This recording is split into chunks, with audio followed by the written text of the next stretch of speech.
Hi everyone, my name is Anna and I'm a children's librarian at the East Hampton Library, and I am here today to do a little bit of an art project with you.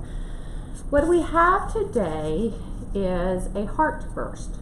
So instead of a sunburst, we are going to make it with a heart.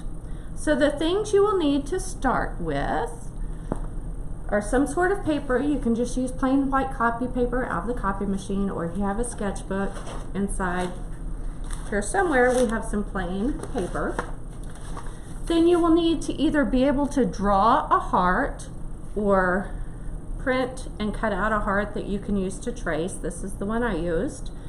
Then you will need a ruler that we're going to use to make our lines with that come out from the heart. And you will need a pencil or something to draw with. And then for the final part on this one here, I used colored pencils to color this one in with. You can use crayons or markers or whatever you have handy at home. I actually am going to do a sample with you, and I'm going to use watercolors on mine. So again, this is a heartburst. So we are going to start with our sketch pad and paper, and I'm going to place my heart right in the middle there.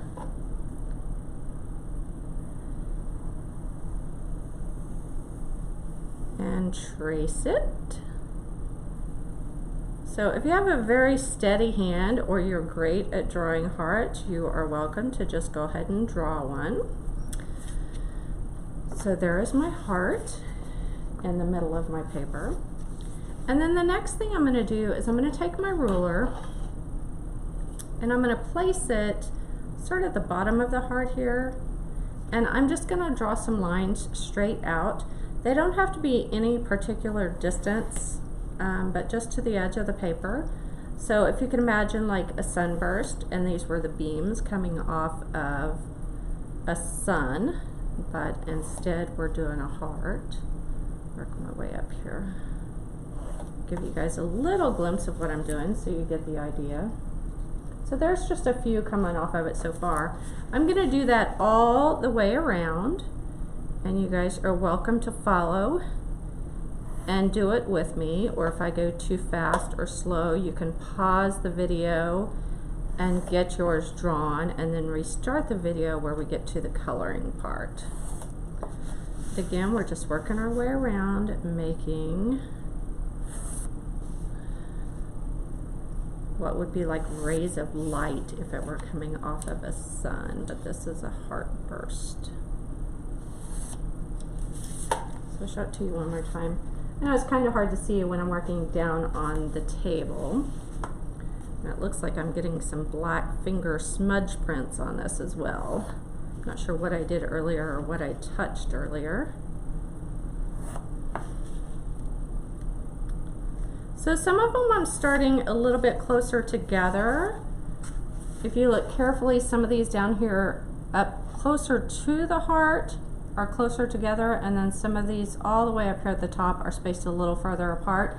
And I did that just to show you guys it doesn't really matter if they're close together or further apart. You're just getting rays or beams coming out from the heart. So you can make them as close together or as far apart as you would like. There's really no right or wrong way to do this project.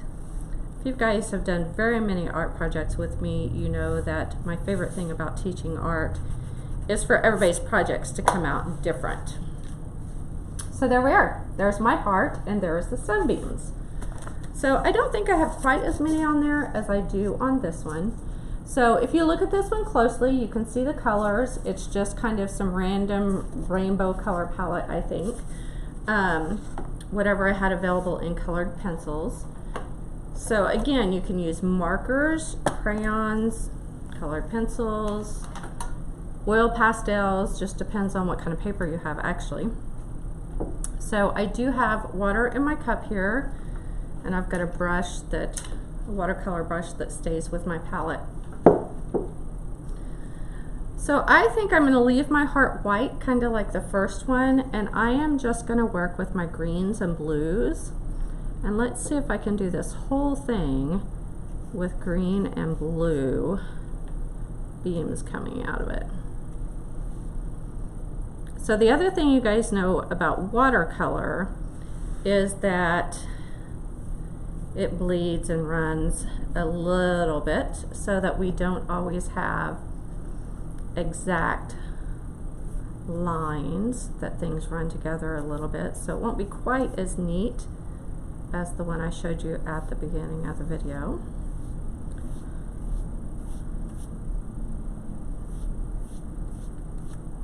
I could even leave some white space on here because it kind of looks cool.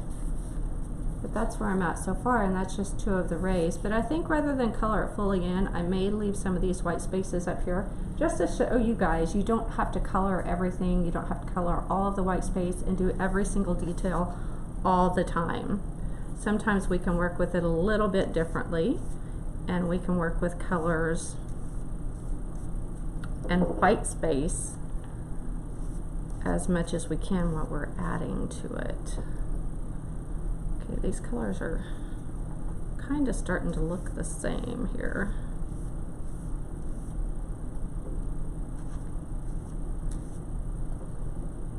I'll move on to some blue. Get some blue in this one.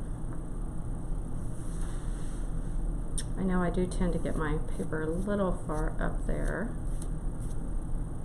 but if you can see it now, we're just doing greens and blues. And I'm not doing them in any specific order, I'm just working my way around to see what I come out with. And because I am bleeding over the lines a little bit, I'll have to decide what I want to do with that. Since I left the heart white in the middle, I may want to go back and color that in with something. The other thing that I forgot to mention at the beginning was to make sure you put some paper down on your workspace, especially if you're using watercolor, because as I'm doing the rays like this, the paint is kind of flicking out a little bit, which I'm sure you don't want that at home if you're working from a dining room table. That is a very pretty color.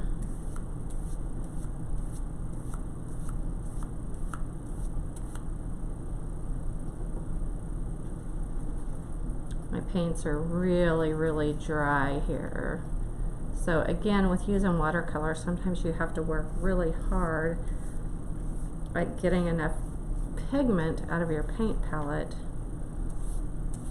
for the color to actually show up on the paper. You got to put a lot of water in there and wet it. And then sometimes you have too much water and the color gets saturated. So there can be a nice fine line in how to do the watercolors. Okay, I don't think I've used this one.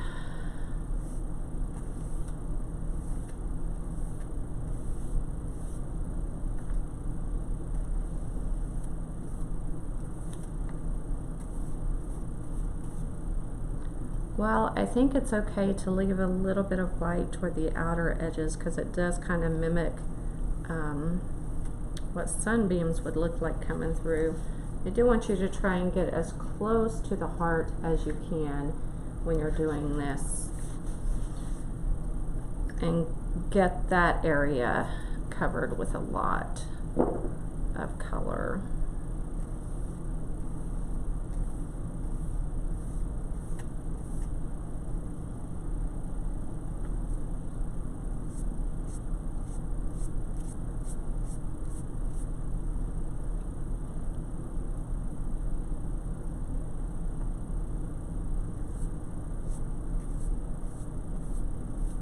Guys want, you can even kind of add a little flick of the wrist there to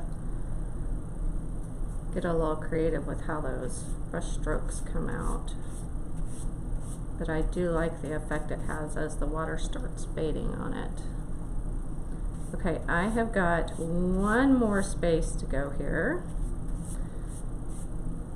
You guys do not have to do it near as fast as I do. In fact, I encourage you to go just a little bit slower, so that you can work out some of the details.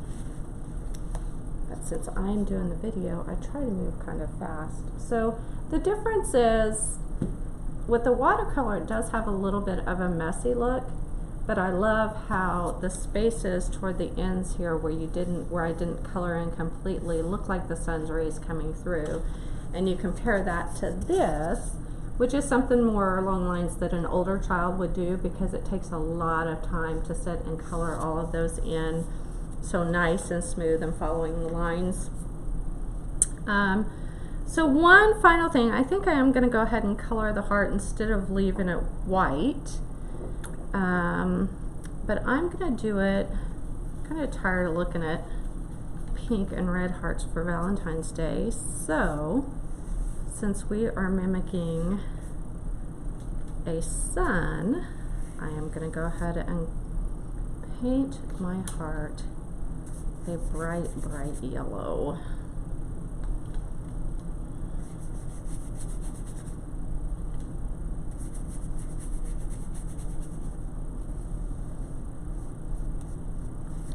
So the sample I showed you to start with on the cardboard is going to be up on display at the library. You are welcome to come in and take a look at it.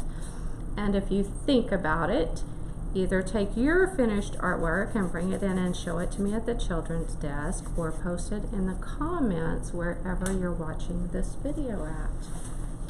But there is our heart first done on watercolor. And here is the heart first done with colored pencil.